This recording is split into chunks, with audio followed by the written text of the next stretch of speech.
Bom dia, boa tarde, boa noite, boa madrugada, queridos irmãos, queridas irmãs.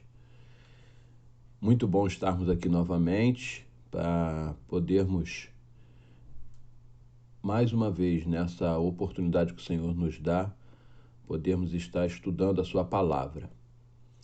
É muito bom estar com vocês novamente e agora tenho quase certeza de que muito em breve nós vamos poder estar com as nossas aulas presenciais. Creio que o Senhor já tem a data e que ainda falta muito pouco para Ele nos revelar essa data e a gente vai poder estar voltando presencialmente. Enquanto isso não acontece, nós vamos por aqui mesmo procurando estudar, ou melhor, continuar a estudar a palavra, porque não é o fato de não estarmos presencialmente de que vai nos tirar esta oportunidade que o Senhor tem nos dado. E como temos aprendido, né? Com as lições, como temos aprendido com a palavra do Senhor, que é uma palavra rica, uma palavra abundante, uma palavra que transforma. Bom, vamos orar para que a gente possa então começar, né, a nossa lição. Oremos. Senhor Deus e Pai, nós estamos na Tua presença mais uma vez e te somos gratos por tudo quanto o Senhor tem nos concedido. Pelas Tuas bênçãos, ó Deus, nós te somos gratos. E mais uma vez, ó Deus, nós estamos aqui para podermos estudar a Tua palavra, para podermos estar, ó Deus, diante de Ti com as nossas vidas, para podermos aprender com tudo quanto a Tua palavra nos traz. Mais uma vez quero te rogar que não seja eu, mas o Teu Espírito Santo a nos conduzir em mais essa aula e que cada um de nós, ao final, possamos, ó Deus, sermos impactados pela Tua palavra, para que possamos, ó Deus, fazer diferença no mundo em que vivemos. Nós te rogamos e te agradecemos por todas as coisas em nome de Jesus. Amém. Bom, muito bem. Queridos, nós estamos aí, como todos sabem, estudando o livro de Apocalipse. Já estamos na lição de número 6. Em Apocalipse nós sabemos, né, e já falamos sobre isso, já estudamos algumas igrejas, ou a respeito de algumas igrejas, e hoje vamos estudar sobre a igreja de Sardes, né, a carta enviada para a igreja de Sardes. Já estudamos Éfeso, já estudamos Esmirna, Pérgamo e Tiatira. E hoje, como já disse, nós vamos ler, né, vamos dizer assim, e estudar essa carta para a igreja de Sardes, que é chamada no título da nossa lição de a igreja apática e irrelevante. Só para a gente poder pensar um pouquinho, quando a gente fala sobre alguma coisa apático e irrelevante, a gente quer dizer que não está fazendo diferença, né? Então, poderíamos traduzir isso sobre Sardes, a igreja que não faz diferença. Essa lição está baseada no texto de Apocalipse, capítulo 3, dos versos 1 ao verso 6. E nós vamos, então, estudar esse texto, esta carta hoje. Vamos começar aqui, antes de tudo, fazendo, vamos dizer aí, um passeio, né, rápido pela história da cidade de Sardes, porque isso geralmente nos ajuda muito na compreensão do texto. Bom, Sardes foi a capital da Lídia no século 7 antes de Cristo. Viveu aí os seus tempos de glória, né? No período do rei Creso. essa cidade, ela ficava no alto de uma colina, cercada por grandes muros e fortificada. Os seus habitantes e os militares, né, vamos dizer assim, os seus soldados ali, pensavam que jamais cairiam na mão dos inimigos, né? Por conta dessa sua, digamos, fortaleza, por essa sua posição no alto da montanha. E, de fato, né, a cidade nunca foi derrotada através de um confronto direto com algum inimigo. E os seus habitantes, obviamente, eram orgulhosos disso, o que os tornou arrogantes e muito autoconfiantes. Se o inimigo não chega, para que eu vou ficar sendo humilde? Não é mais ou menos por aí que eles pensavam. Mas essa cidade orgulhosa caiu nas mãos do rei Sírio da Pérsia em 529 a.C., quando esse rei Ciro cercou a cidade por cerca de 14 dias, aguardando o tempo próprio, e quando os soldados lá da cidade estavam dormindo, ele conseguiu encontrar, né, um buraco no muro da cidade, e então conseguiu, através desse buraco, dessa brecha, né, desse lugar, ele conseguiu então fazer com que pudesse entrar e invadir então a cidade de Sardes. Mais tarde, em 218 a.C. também, Antíoco Epifânio dominou a cidade da mesma maneira. Ou seja, eles já tinham errado de uma vez e agora erraram da segunda, né? E por causa, novamente, da autoconfiança, né, daqueles que eram os vigilantes lá, né, da cidade e dos seus habitantes também. A cidade foi então reconstruída no período de Alexandre Magno e já agora sob domínio de Roma, e dedicada então à deusa Cibele. Essa divindade padroeira, a ela era acreditado o poder especial de restaurar a vida aos mortos. No ano 17 depois de Cristo, Sardes foi parcialmente destruída por um terremoto e reconstruída pelo imperador Tibério. A cidade tornou-se famosa pelo seu grau muito alto de imoralidade, né? A cidade começou a ser famosa por isso, né? E quando a gente fala de imoralidade, acho que a gente não precisa nem ficar citando aqui, porque a gente consegue fazer uma ideia do que as coisas que deveriam acontecer ali. E aí, quando João escreve então essa carta a Sardes, essa cidade era uma cidade rica, mas totalmente degenerada. A glória da cidade agora estava no passado, e os seus habitantes se entregavam então a uma vida de encantos e luxúria e prazer, né? E então é nesse contexto e nessa cidade que está a igreja de Sardes. Que complicação, né, irmãos? Que complicação. Uma cidade que tinha como padroeira uma deusa a quem era acreditado de que era capaz de ressuscitar mortos ou de trazer vida aos mortos.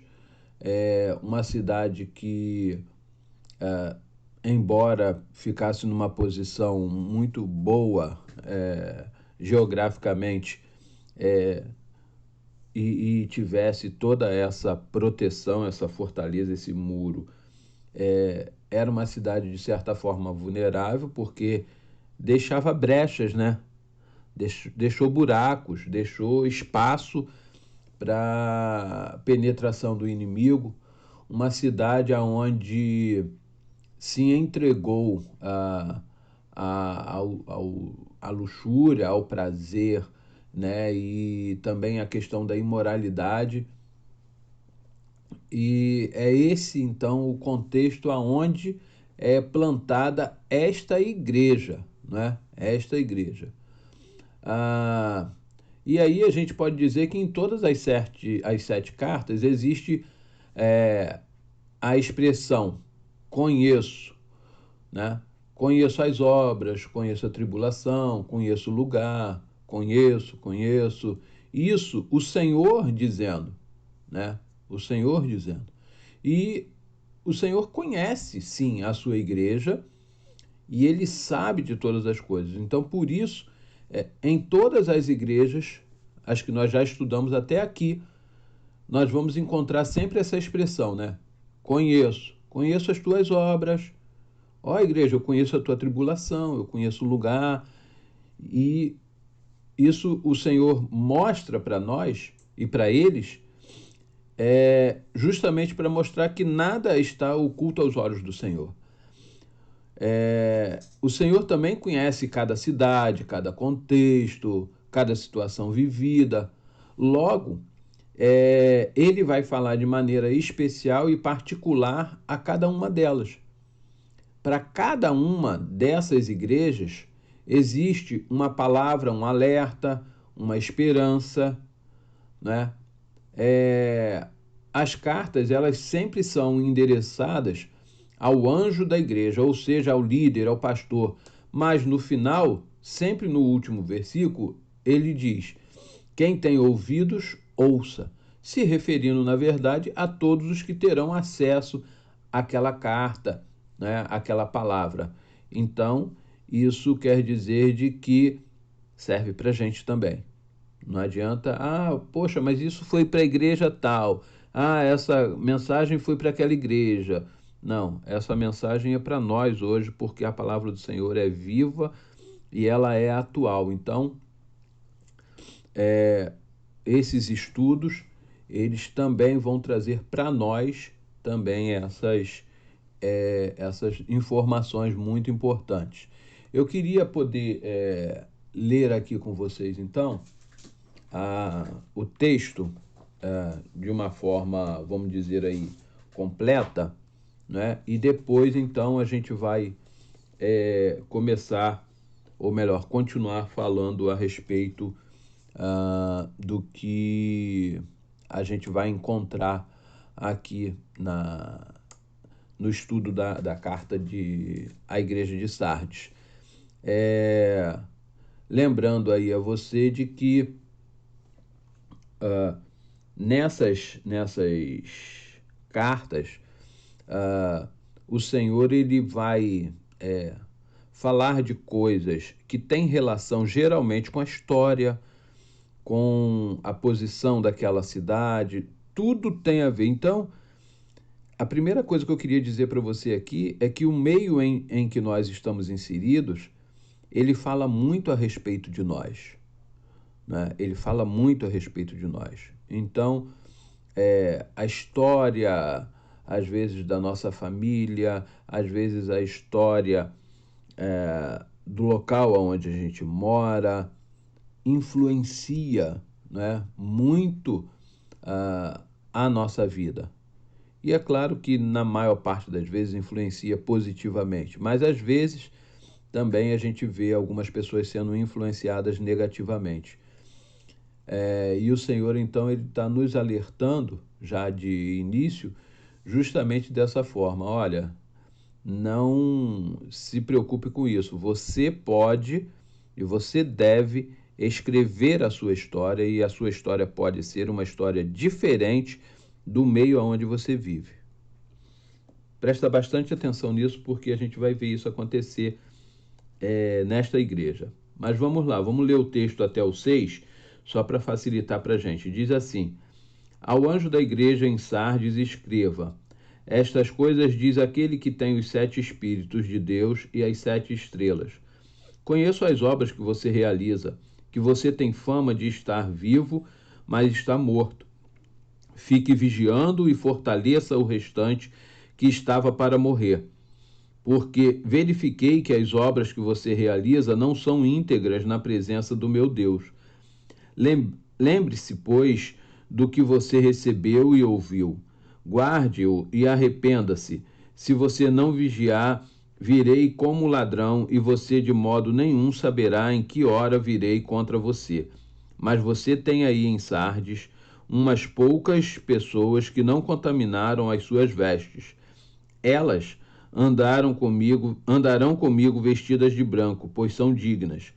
O vencedor será assim vestido de branco, e de modo nenhum apagarei o seu nome do livro da vida. Pelo contrário, confessarei o seu nome diante de meu Pai e diante dos seus anjos. Quem tem ouvidos, ouça o que o Espírito diz às igrejas. Muito bem. Tendo lido então todo o texto, agora nós vamos voltar a ler algumas partes e aí a gente vai falando um pouquinho a respeito disso.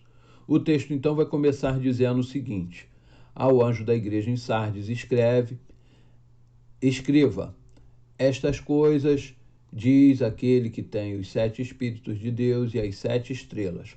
Conheço as obras que você realiza, que você tem fama de estar vivo, mas está morto. A essa igreja, Jesus se apresenta como aquele que tem os 7 Espíritos e as 7 estrelas. As estrelas são os anjos de cada igreja. Jesus, na verdade, ele é o Senhor da igreja, né? Ele tem a igreja e não só o pastor nas suas mãos. Mateus 16:18 nos diz o seguinte, que as portas do inferno não prevalecem contra a igreja. Quando a igreja se coloca ou se deixa nas mãos do Senhor, nada pode detê-la. Ela se torna, na verdade, invencível, mesmo que venha passar por provas, por lutas, por situações, mesmo que alguém possa dizer que tenha destruído a igreja, ela é invencível quando ela se deixa ser posta nas mãos do Senhor. Os 7 Espíritos é uma referência à plenitude do Espírito Santo. Só tem a plenitude do Espírito Santo aquele que se deixa ser usado por ele. Jesus está oferecendo a plenitude, essa plenitude do Espírito Santo, à sua igreja.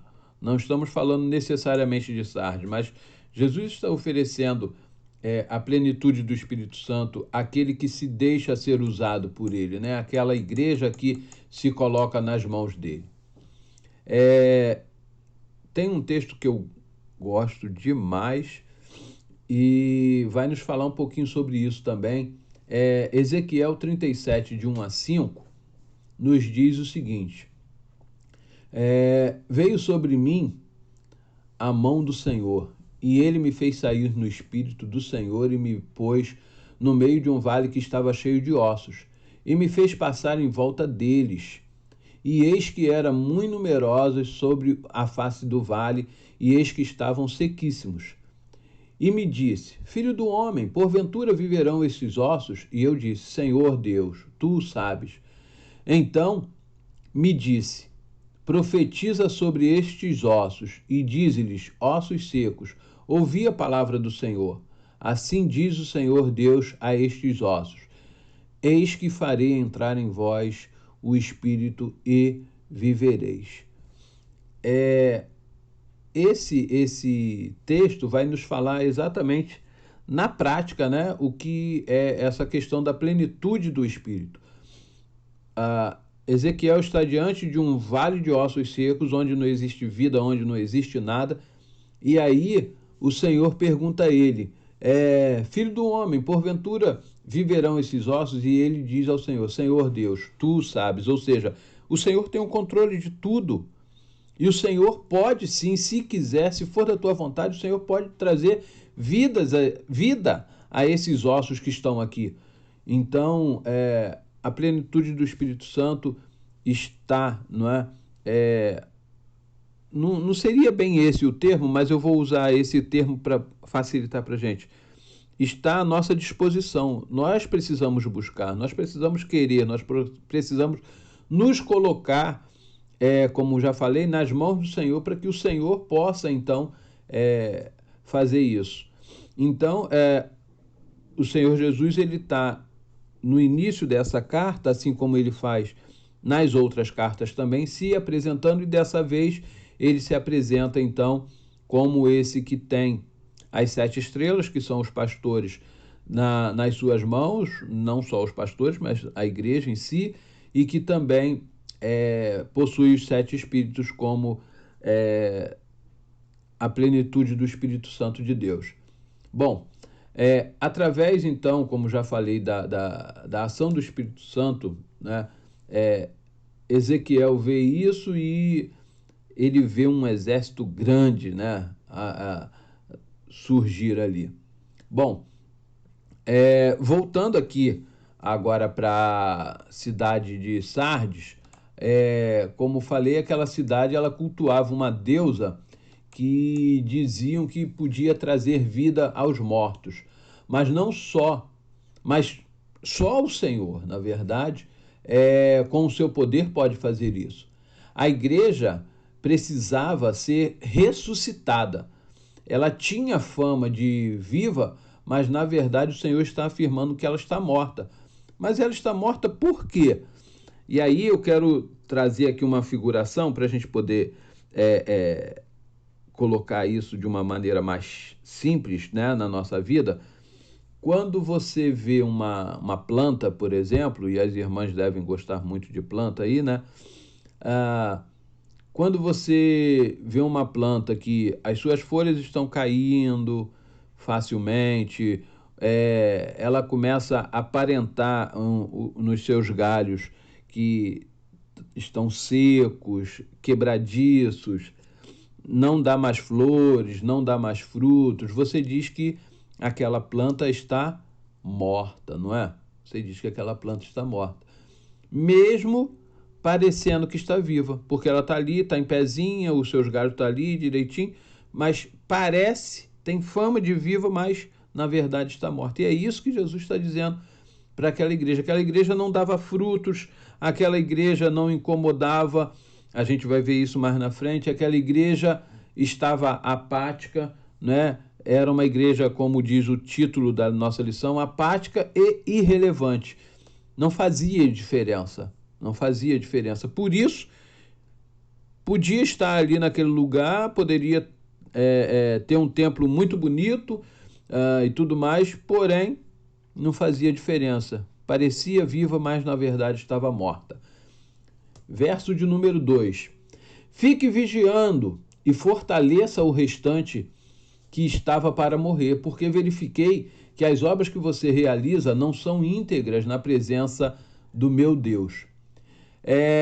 Vigiar e fortalecer. Essas palavras estão no imperativo. Faça. Né? Aquela cidade, por 2 vezes, foi atacada porque não vigiou, não observou os detalhes. Aquela igreja possuía ainda crentes que precisavam atuar de forma firme, vigiar a si mesmo e ainda vigiar os outros e fortalecer os outros. Vigiar, na verdade, é estar atento, é estar alerta o tempo todo e a tudo à nossa volta. A Bíblia vai nos dizer que o inimigo está ao derredor, né? Ao redor está o Senhor, mas ao derredor está o nosso inimigo. E o inimigo, ele está procurando o tempo todo uma brecha para ele poder conseguir atacar. Então, essa vigilância, ela é mais do que quase que obrigatória, não é? Quase que obrigatória. Precisa-se ficar vigilante mesmo.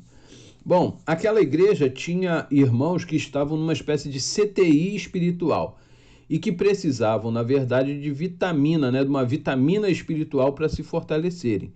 Nós sabemos que o CTI é um lugar de um tratamento intensivo, de um monitoramento de 24 horas, para que sejam combatidas, vamos dizer aí, as bactérias que estão causando o mal e que podem trazer, inclusive, a morte. As obras daquela igreja não estavam sendo íntegras também diante do Senhor. A igreja precisa ser irrepreensível diante dele. Não é? O Senhor, ele quer encontrar a igreja de uma forma que ele possa, vamos usar aqui um termo nosso, ele possa ter orgulho de poder dizer assim: esta é a minha igreja, aquela que anda nos meus caminhos, que faz a minha vontade, que prega o evangelho e que vive também este evangelho. Nesta igreja, na verdade, não tem registro de falsas doutrinas, de opositores, de nicolaítas, de doutrinas de Jezabel ou de qualquer outro grupo. Aquela igreja, na verdade, não estava incomodando a sociedade onde ela estava inserida, que, na verdade, estava mergulhada em pecado. A igreja precisa incomodar o inimigo. Ali, naquela igreja, haviam reuniões, eu não vou nem dizer que existia culto, né? Porque culto não é só as pessoas chegarem e se reunirem e cantar e bater palma e fazer outras coisas. Não é isso, não necessariamente é um culto. Então, por isso eu chamo de reunião. Então, ali haviam reuniões, música, palavra bonita, mas não havia vida no altar. Muitos ali tinham a igreja como um clube, onde entravam e saíam da mesma maneira. A igreja, na verdade, vivia de aparência. Tinha nome, tinha fama, era bem vista na cidade, porém a maioria dos seus membros ainda não havia tido uma conversão genuína, não havia tido uma mudança de vida, não havia tido uma transformação, não é? Uma transformação. E aí até, se a gente pensar nos nossos dias, hoje, em alguns casos, é até status para alguns, não é? Dizer de que faz parte de uma determinada igreja, não é? Mas as pessoas não querem mudança de vida, as pessoas não estão dispostas a mudar de direção, as pessoas não estão vivendo uma conversão genuína, estão vivendo talvez vamos dizer aí, uma concordância, ao invés de uma conversão genuína, estão vivendo uma concordância, né? Olha, isso é pecado, isso é errado, isso não é a vontade de Deus, e a pessoa, eu concordo com isso, eu concordo com isso, eu concordo com isso. Porém, não muda. E conversão quer dizer mudança, não é? Quando a gente fala de conversão, quer dizer que vai se tomar uma outra direção. Se você está indo num sentido e você entrega sua vida a Jesus genuinamente, de uma forma assim total, a sua direção muda, você volta e faz a direção, o sentido contrário. Conversão é justamente isso, é mudança. E aquela igreja tinha, né, reuniões pomposas, reuniões em que, que coisa linda, que coisa maravilhosa, mas não existia, a gente pode dizer aí, como a gente usa nos nossos dias, dizer de que a adoração, o louvor, a oração não passavam do teto da igreja. A igreja do Senhor, na verdade, ela precisa fazer a diferença na sociedade. Servos do Senhor não podem ter vida dupla. A Bíblia diz de que não podemos agradar a dois senhores. Precisamos, na verdade, combater o pecado e não nos aliarmos a ele. A igreja precisa ser luz em meio às trevas, resposta certa em meio às questões da vida. O sal que dá verdadeiro sabor às coisas. O trabalho do inimigo naquela igreja era apenas de observar a igreja morrendo aos poucos e trabalhando de graça para ele, derrotada por seus próprios pecados. E aí talvez alguém possa dizer assim, mas quer dizer que quando eu me converto eu tenho que me tornar inimigo daqueles que eram meus amigos? Eu tenho que não mais falar com os meus parentes ou participar de qualquer reunião social em meio da minha família ou em meio dos meus colegas de trabalho ou qualquer coisa nesse sentido? Não é isso que a Bíblia nos diz. A Bíblia diz que nós temos de fazer a diferença no meio deles. E que prazer tenho eu e tem você, que somos convertidos, em estarmos, talvez num lugar ou numa reunião ou em meio a alguma festa, por exemplo, em que só existem coisas que não são da vontade do Senhor.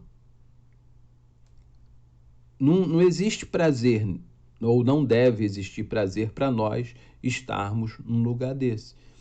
E nós sabemos de que se nós tivermos a nossa vida no altar do Senhor, com certeza Ele nos mostra se aquilo é ou não da vontade dEle.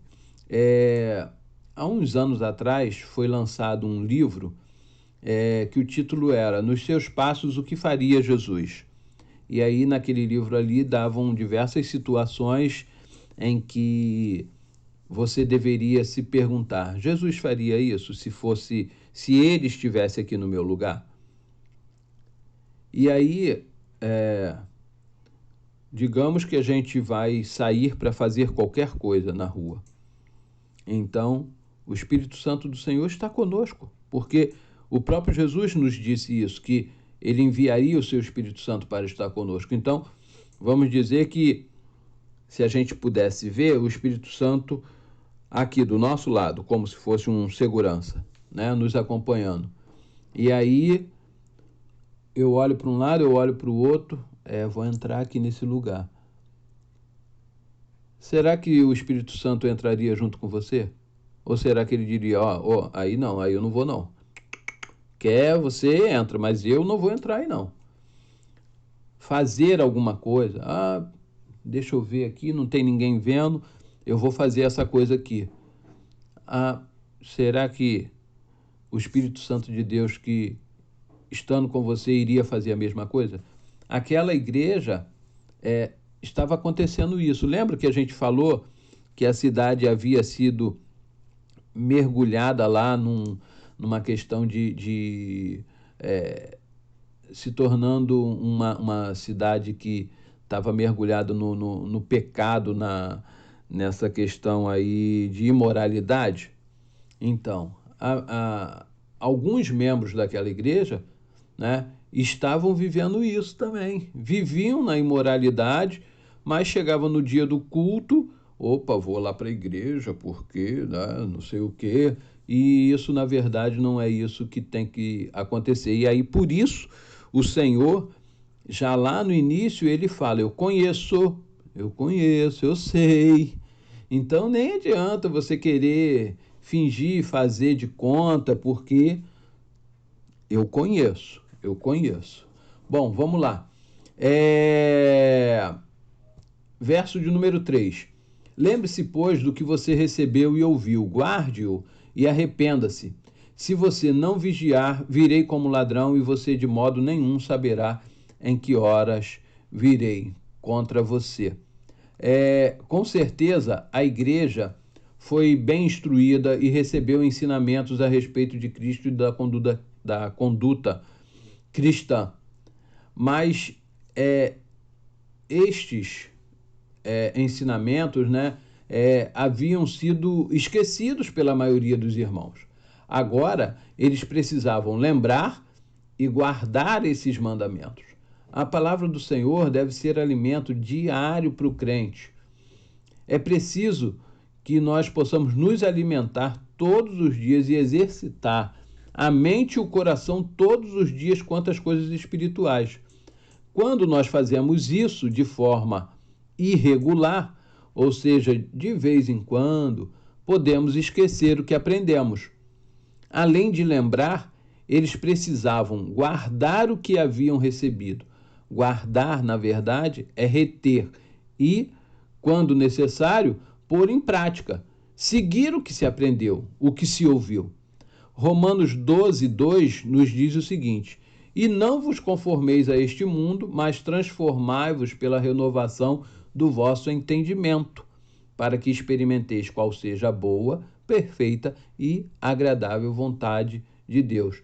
Nós não podemos nos moldar, né, ou deixarmos ser moldados pelas coisas do mundo. O nosso entendimento tem que ser renovado, mas renovado pelas coisas do Senhor. O mundo, na verdade, precisa aprender de Cristo com o exemplo e o testemunho meu e seu. O mundo precisava, as pessoas ao redor daquela igreja precisavam conhecer, né, e aprender de Cristo através do testemunho e da vida daquelas pessoas. A gente às vezes não olha por isso, né? Mas o que importa é que nós agrademos a Cristo e não ao mundo. E ainda, quando existe pecado, existe a necessidade de arrependimento. Por isso o texto vai falar sobre arrependimento. E o arrependimento vai trazer o quê? Uma mudança de direção, uma mudança de atitude, uma mudança de vida. Se eu errei em alguma coisa contra o próprio Deus, né, contra o Senhor, se eu estou fazendo alguma coisa de errado, eu preciso de, primeiro, me arrepender, procurar não mais cometer aquele erro, procurar não mais cometer aquele vacilo, vamos dizer assim, e tomar uma outra direção, não é? O Senhor, ele vai voltar e ele quer encontrar a sua igreja firme, vigilante, né? Aquela cidade no passado, ela havia sido surpreendida porque não manteve vigilância. O Senhor vai voltar. Quando? A data ninguém sabe. Então, por isso, nós temos de estar em alerta e preparados e vigiando em todo o tempo, 24 horas por dia, buscando tão somente estarmos prontos, não é? Eu diria que a nossa mala, a nossa mochila, a nossa bolsa, para a gente poder entrar nos céus, ela tem que estar pronta.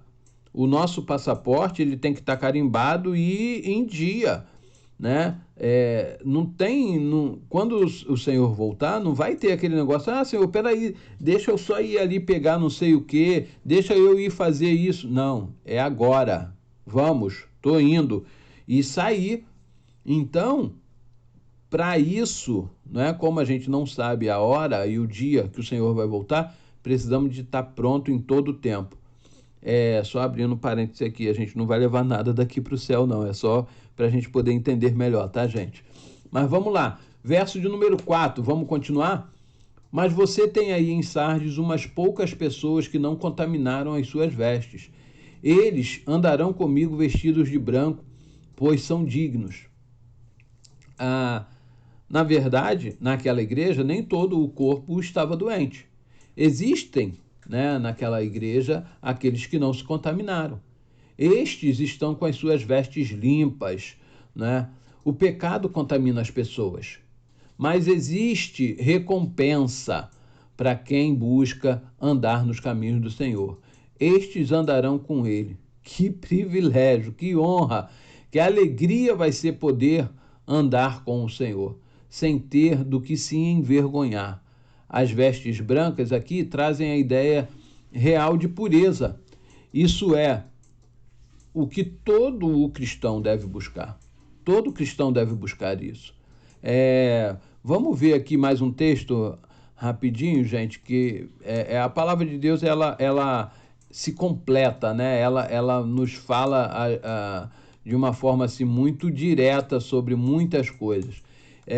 Vamos ver aqui 2 Timóteo 2, a partir do verso 15, que nos diz o seguinte, presta bastante atenção nisso.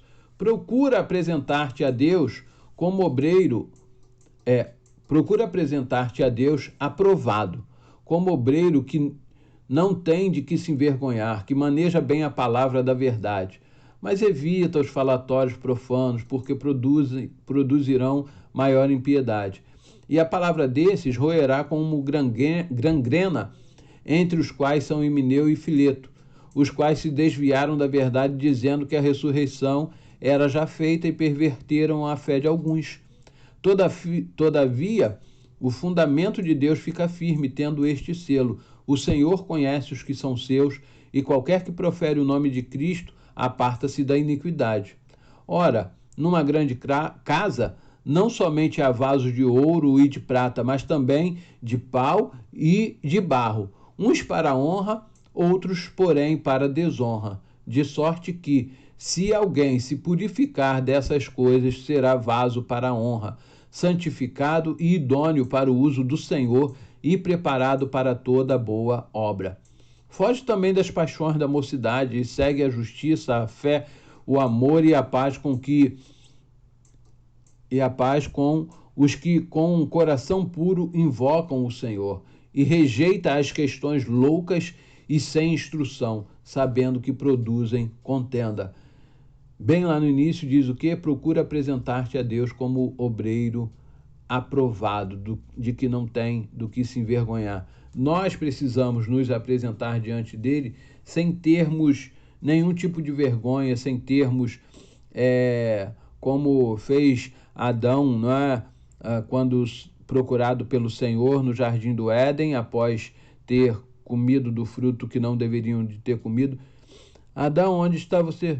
Ah, Senhor, eu fiquei com vergonha porque eu fiz isso. Não, eu tenho que me apresentar diante de Deus sem vergonha, mas para que isso aconteça, eu tenho que ter atitude, eu tenho que ter mudança de vida, eu tenho que não ter nada, feito nada que possa denegrir a minha imagem diante do Senhor. O Senhor tem que continuar me vendo como alguém que faz diferença. E naquela igreja existiam alguns ainda, né, que não tinham sido contaminados e que por isso tinham as suas vestes limpas, né? Essa contaminação pelo pecado se reflete também, né, na parte exterior, não é? Quando o pecado ele nos contamina por dentro, mas por fora a gente deixa transparecer muito isso quando isso acontece. Vamos lá, vamos seguir. Verso 5, o vencedor será assim vestido de branco, já falamos um pouquinho sobre isso, e de modo nenhum apagarei o seu nome do livro da vida, pelo contrário, confessarei o seu nome diante de meu Pai e diante dos seus anjos. Verso 6, verso 6 nós não vamos falar agora, peraí, gente, verso 5 só então. Que maravilhosa, né, gente? E essas recompensas. Ser chamado de vencedor, receber novas vestes brancas e limpas, lavadas no sangue precioso do Cordeiro, ter o nome gravado no livro da vida e ver Cristo confessando o nosso nome diante do Pai e dos anjos. Aleluia! Maranata!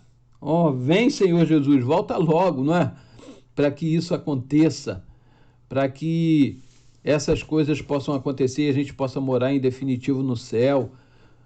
Que coisa maravilhosa vai ser esse momento, não é? Mas isso, o texto vai dizer no verso 5, que será possível somente ao vencedor. E quando a gente fala em vencer ou ser vencedor, significa que pode ter pessoas que não vencem, que perdem, que são derrotadas. Então, na verdade, nós estamos como que numa corrida buscando não o primeiro lugar, mas buscando chegar no nosso objetivo lá, na linha de chegada, né? No final.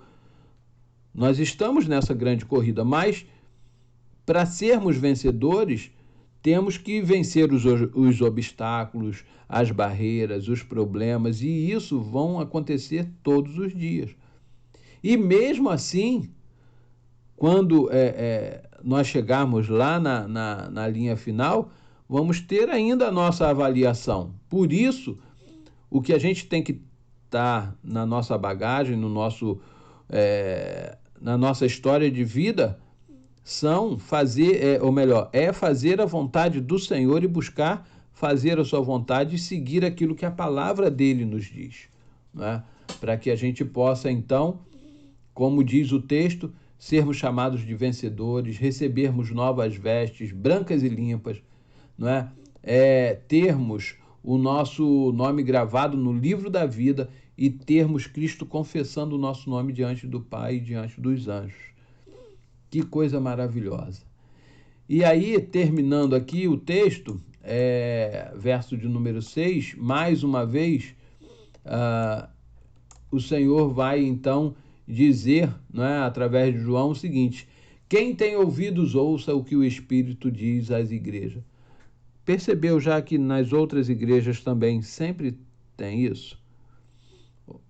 Então, o Espírito continua falando à igreja, não é? Não só a igreja de Éfeso, de Esmirna, de Pérgamo, de Tiatira, de Sardes, mas ele continua falando também à igreja chamada Gutenberg, chamado Júlia, chamado Maria, chamado Cristiana, chamada Marcos, chamada Rony, chamada todos os nomes. Nós individualmente somos igreja. Nós individualmente somos igreja. E como igrejas, né, do Senhor, individualmente, precisamos ouvir o que o Espírito Santo de Deus está nos falando a cada dia. Precisamos buscar não sermos irrelevantes ou apáticos. Precisamos mostrar ao mundo a diferença das coisas. Não podemos contaminar as nossas vestes, né? É tempo de reavivamento. O Espírito ainda fala à igreja. É tempo de reavivamento. É tempo de arrependimento. É tempo de mostrarmos o verdadeiro cristianismo. É tempo de incomodarmos o mundo com a verdade de Deus. É tempo de vestes limpas. O Senhor ainda continua falando aos nossos corações. Aquela igreja, na sua maioria, era uma igreja morta, com aparência de viva. Aquela igreja, os seus membros estavam se contaminando, não é, com o pecado. Era uma coisinha, às vezes, né, que aparentava não fazer mal nenhum, mas que estava fazendo. Nós temos de mostrar diferença diante do mundo. E então hoje, que eu e você possamos dar ouvidos ao Espírito Santo de Deus, que quer continuar a falar a cada um de nós, para que possamos ser então diferentes e reavivados. E que o Senhor nos abençoe a todos. Deus continue abençoando a cada um de vocês, as suas famílias, e que Ele nos permita, então, estarmos juntos novamente na nossa próxima aula, onde vamos poder estar estudando mais uma vez a sua palavra, que é rica, que é abundante, que é perfeita, que é verdadeira. Deus a todos abençoe. Um grande abraço e até a nossa próxima aula.